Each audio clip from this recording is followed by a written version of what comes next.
श्री शिवाय नमस्तुभ्यम। तो आज हम आपको हरितालिका व्रत के बारे में संपूर्ण जानकारी देंगे कि 6 सितंबर को पड़ रही है जो हरितालिका व्रत, किस टाइम पूजा का शुभ मुहूर्त है, कब करें, कैसे करें। पौराणिक कथा भी बताएंगे कि क्या है पौराणिक कथा, तो आप बने रहिए वीडियो में। सुहागिन महिलाओं के लिए तीज का पर्व बेहद शुभ होता है। इस दिन विधि अनुसार महादेव की उपासना करने से मनचाहे परिणामों की प्राप्ति होती है। इस तिथि पर पति की लंबी आयु और तरक्की के लिए महिलाएं व्रत रखती है। इस पर्व को हरतालिका तीज या हरतालिका व्रत भी कहते हैं। धार्मिक मान्यताओं के अनुसार हरतालिका तीज का उपवास बेहद कठिन होता है। इस दिन निर्जला व्रत किया जाता है, जिसका पारण अगले दिन ब्रह्म मुहूर्त में होता है।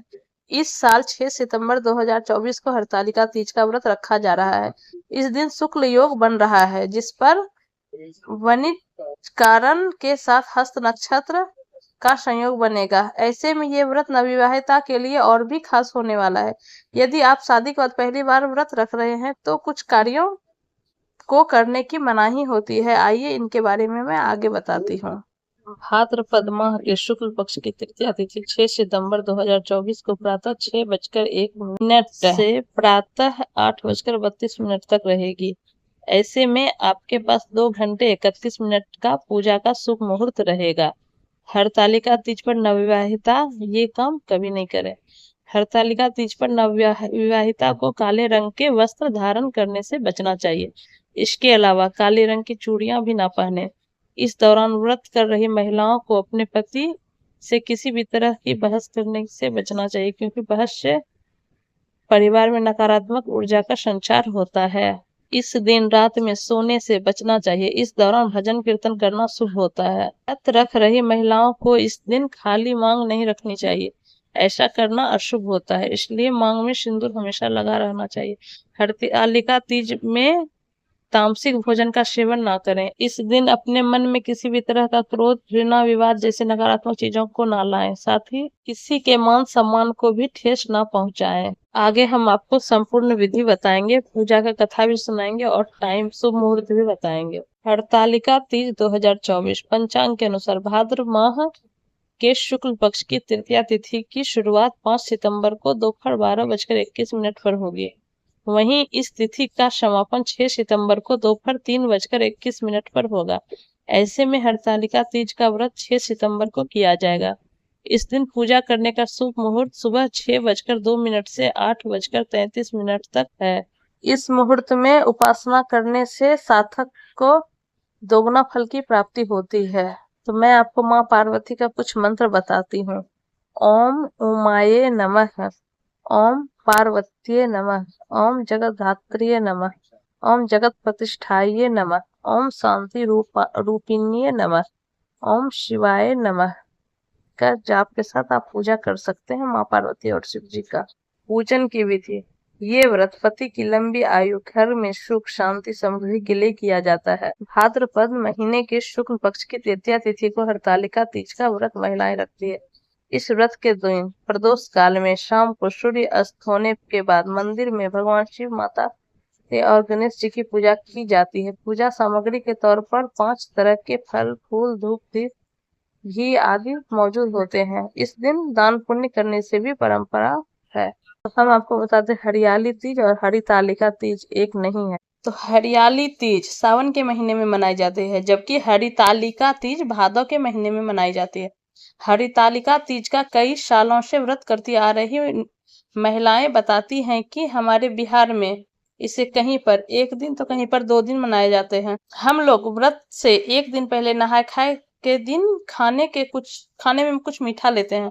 उसके बाद पूरा दिन निर्जला होता है, जिसमें पानी की 1 बूंद भी नहीं लेते। अगले दिन सूर्योदय होने के बाद पूजा पाठ के पश्चात व्रत खोलते हैं। हरितालिका तीज व्रत निर्जला रखा जाता है। इस व्रत के दौरान लगभग 26 से 27 घंटों तक कुछ भी खाना पीना नहीं है। यानी तीज के दिन सूर्योदय से लेकर अगले दिन सूर्योदय गणेश चतुर्थी तक। कथा के अनुसार इस दौरान आपको सोना भी नहीं चाहिए और खुद को पूजा पाठ या भजन कीर्तन में व्यस्त रखना चाहिए। हरतालिका तीज का व्रत निर्जला रखने जाने का विधान है, इसलिए इस दिन भूलकर भी अन्न या जल ग्रहण नहीं करना चाहिए। ऐसा करने से आपका व्रत निष्फल हो जाता है। इसके साथ ही विशेष दिन पर स्वच्छता और पवित्रता का भी विशेष ध्यान दें।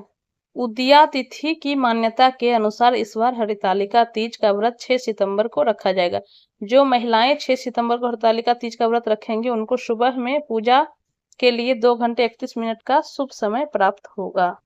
इस व्रत को रखने की मान्यता है कि इस व्रत को सुहागिन महिलाएं अपने पति की लंबी आयु के लिए रखती है, जबकि कुंवारी कन्याएं इस व्रत को अपने अच्छे वर की प्राप्ति के लिए रखती है। हरितालिका तीज के अवसर पर भगवान शिव और माता पार्वती की पूजा करने से श्रद्धालुओं की सभी मनोकामनाएं पूर्ण होती है और सदैव माता पार्वती और भगवान शिव की कृपा भी बनी रहती है।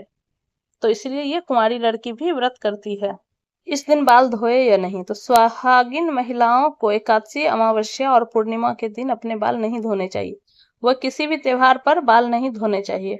और इस तीज तृतीया के दिन माना जाता है कि तेल भी नहीं लगाना चाहिए। हिंदू पंचांग के अनुसार भाद्रपद माह के शुक्ल पक्ष की तृतीया तिथि की शुरुआत 5 सितंबर 2024 को दोपहर 12:21 पर होगी। वहीं इसका समापन 6 सितंबर 2024 को 3:01 पर होगा। उदया तिथि को देखते हुए इस साल हरतालिका तीज का व्रत दिन शुक्रवार 6 सितंबर को रखा जाएगा। तीज की पूजा कितनी बार होती है? इस व्रत को कम से कम 5 बार पूजा होती है। हरतालिका व्रत की पूजा रात्रि के 4 पहर और दिन के पहले पहर में करने का विधान है। यह भी नियम है कि 5 पूजा में से 3 पूजा तीज के दिन कभी भी कर सकते हैं आप। तीज व्रत के अगले दिन सूर्योदय से पूर्व जाग जाएं और स्नान के बाद शिव गौरी की पूजा करें। इसके बाद प्रसाद चढ़ाएं, मिष्ठान और जल से व्रत खोलें। इस बात का ध्यान रखें कि व्रत का पारण कभी भी नमक युक्त या तले हुए भोजन से नहीं किया जाता है। पहले आप कुछ मीठा लें, उसके बाद ही आप कुछ खा सकते हैं। अगर आप निर्जला व्रत करने में सक्षम ना हो तो फलाहार व्रत कर सकती हैं।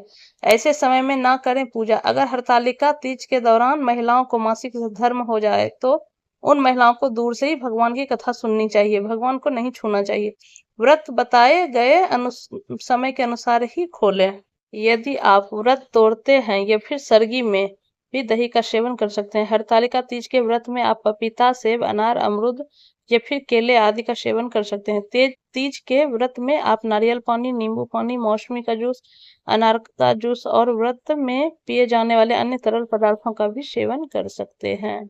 आपका हरतालिका तीज के दिन लाल रंग का साड़ी पहनना शुभ रहेगा। इस दिन आप लाल रंग की साड़ी पहनकर भगवान शिव, माता पार्वती की पूजा आराधना करते हैं तो शुभकारी फल प्राप्त होता है। सनातन धर्म में हरतालिका तीज के त्योहार का विशेष महत्व है। यह व्रत विवाहित महिलाओं और कुमारी लड़कियों के द्वारा किया जाता है। इस दिन भगवान शिव और मां पार्वती की रेत या मिट्टी द्वारा बनाई प्रतिमा की जाती है पूजा, जिसकी विशेष पूजा की जाती है। आइए जानते हैं हरतालिका तीज की डेट, शुभ मुहूर्त समेत आदि महत्वपूर्ण बातों के बारे में आपको बताएंगे और आगे कथा भी सुनाएंगे। प्रत्येक वर्ष भाद्रपद माह में शुक्ल पक्ष की तृतीया तिथि पर हरतालिका तीज का व्रत मनाया जाता है। यह त्योहार देवों के देव महादेव और मां पार्वती को समर्पित है। इस दिन खास तिथि पर सच्चे मन से प्रभु की अर्चना कर पूजा करने से विधान है। यह आपको पता है कि हरतालिका तीज व्रत क्यों किया जाता है? अगर नहीं पता तो आइए हम जानते हैं इस व्रत को करने की वजह के बारे में।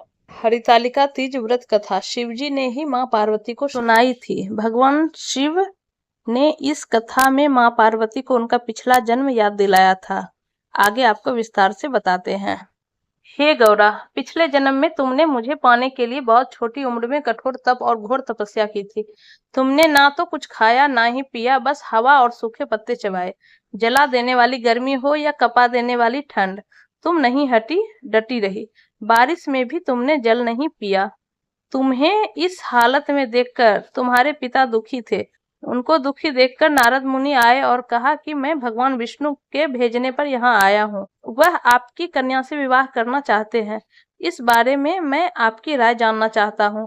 नारद जी की बात सुनकर आपके पिता बोले, अगर भगवान विष्णु यह चाहते हैं तो उन्हें कोई आपत्ति नहीं। परंतु जब तुम्हें इस विवाह के बारे में पता चला तो तुम दुखी हो गई। तुम्हारी एक सहेली ने तुम्हारे दुख का कारण पूछा तो तुमने कहा कि मैंने सच्चे मन से भगवान शिव का वरण किया है, किंतु मेरे पिता ने मेरा विवाह विष्णु जी के साथ तय कर दिया है। मैं विचित्र धर्म संकट में हूँ। अब मेरे पास प्राण त्याग देने के अलावा कोई और उपाय नहीं बचा। तुम्हारी सखी बहुत ही समझदार थी। उसने कहा, प्राण छोड़ने का यहाँ कारण ही क्या है? संकट में के समय धैर्य से काम लेना चाहिए।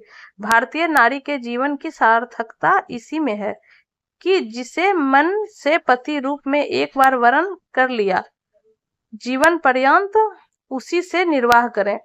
मैं तुम्हें घनघोर वन में ले चलती हूँ, जो साधना स्थल भी है और जहाँ तुम्हारे पिता तुम्हें खोज भी नहीं पाएंगे। मुझे पूर्ण विश्वास है कि ईश्वर अवश्य ही तुम्हारी सहायता करेंगे। तुमने ऐसा ही किया। तुम्हारे पिता तुम्हें घर में न पाकर बड़े चिंतित और दुखी हुए।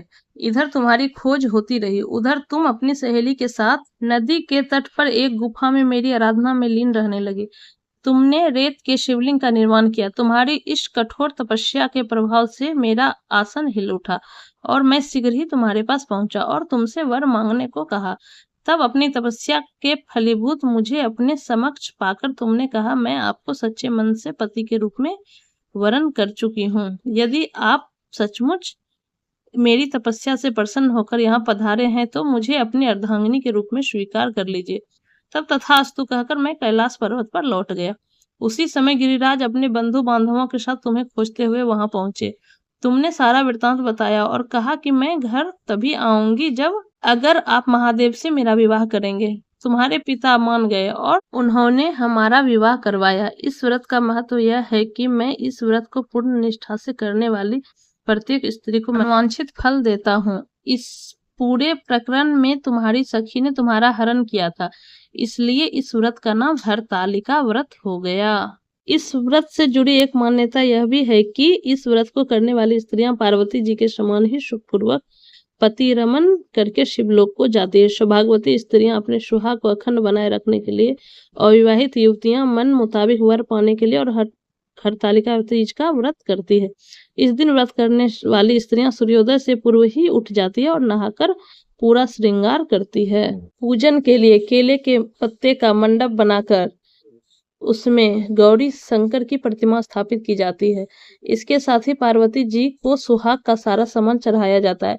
रात में भजन कीर्तन करते हुए जागरण कर 3 बार आरती की जाती है और शिव पार्वती विवाह की कथा सुनी जाती है। इस व्रत के व्रती को शयन का निषेध है।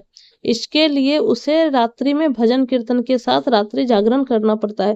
प्रातः काल स्नान करने के पश्चात श्रद्धा एवं भक्ति पूर्वक किसी सुपात्र सुहागिन महिला को श्रृंगार सामग्री, वस्त्र, खाद्य सामग्री, फल, मिष्ठान एवं यथाशक्ति आभूषण का दान करना चाहिए। रेत के शिवलिंग बनाए हैं तो उनका जलाशय में विसर्जन किया जाता है और खीरा खाकर व्रत को संपन्न किया जाता है। श्री शिवाय नमस्तुभ्यम। तो आपको जानकारी कैसी लगी जरूर बताइएगा।